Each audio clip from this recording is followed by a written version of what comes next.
pour une nouvelle vidéo d'histoire. La dernière fois, nous avons parlé des conséquences de la Grande Guerre sur l'Allemagne. Aujourd'hui, nous allons voir les conséquences de la Grande Guerre de manière plus globale. Premièrement, il faut savoir qu'à la suite de la Première Guerre mondiale et du traité de Versailles qui a redessiné l'Europe, les empires ottomans, austro-hongrois et russes disparaissent. Ils ont ainsi donné naissance à 10 nations, l'objectif étant de donner une nation à chaque groupe ethnique. Nous allons donc tout de suite voir, à l'aide d'une carte, quelles sont ces 10 nouvelles nations. Voici donc la carte de l'Europe au lendemain du traité de Versailles. Nous avons donc la Yougoslavie et la Tchécoslovaquie à la place de l'Empire austro-hongrois. Nous avons également la Finlande, l'Estonie, la Lettonie et la Lituanie qui sont nées de l'Empire russe. Pour finir, la Pologne est née au détriment de l'Allemagne, de l'Autriche-Hongrie et de la Russie. Si vous avez bien compté, cela fait seulement 7 pays. Pourtant, nous allons parler de 10 nouveaux pays. C'est très simple.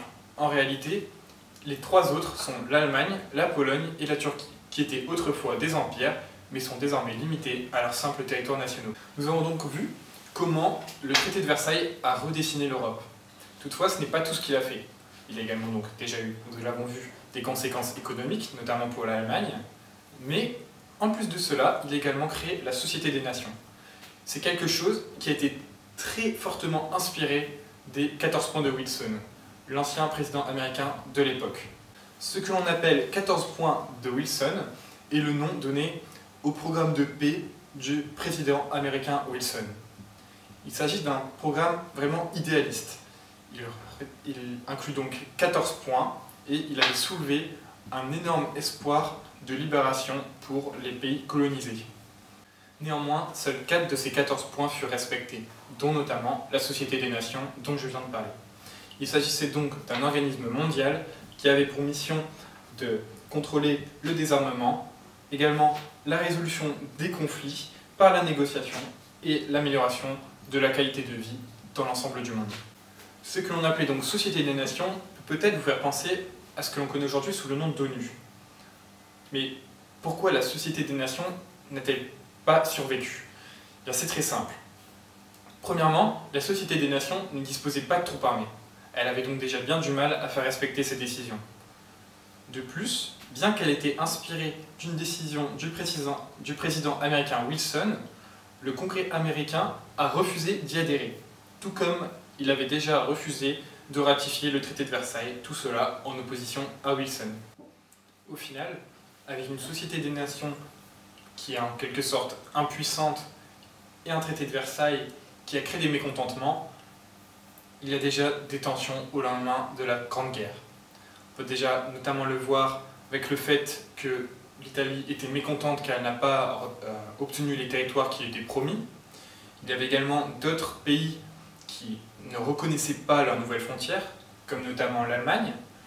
Également des sources de tensions en raison de quelques groupes de population dans certaines nations, comme par exemple des Allemands en Pologne.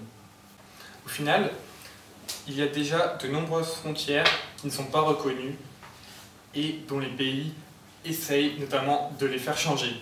C'est en quelque sorte quelque chose d'assez normal, étant donné que ces frontières ont été négociées uniquement par les pays vainqueurs.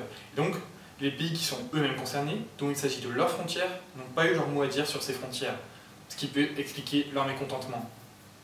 Au final, ce traité de Versailles, qui a donc été un traité de paix, a au final été une énorme source de tensions, des tensions qui vont donc perdurer dans le temps. Voilà, c'est tout pour cette vidéo. Nous avons donc terminé de parler des conséquences de la Grande Guerre à travers le traité de Versailles. J'espère que c'est un sujet qui vous aura intéressé, que les vidéos vous auront plu. Si c'est le cas, n'hésitez pas à mettre un pouce bleu. Vous pouvez également vous abonner afin de voir nos prochaines vidéos. Vous trouverez également, si cela vous intéresse, les liens vers tous nos réseaux sociaux directement dans la description. Voilà, c'est tout pour aujourd'hui. Je vous souhaite une bonne continuation.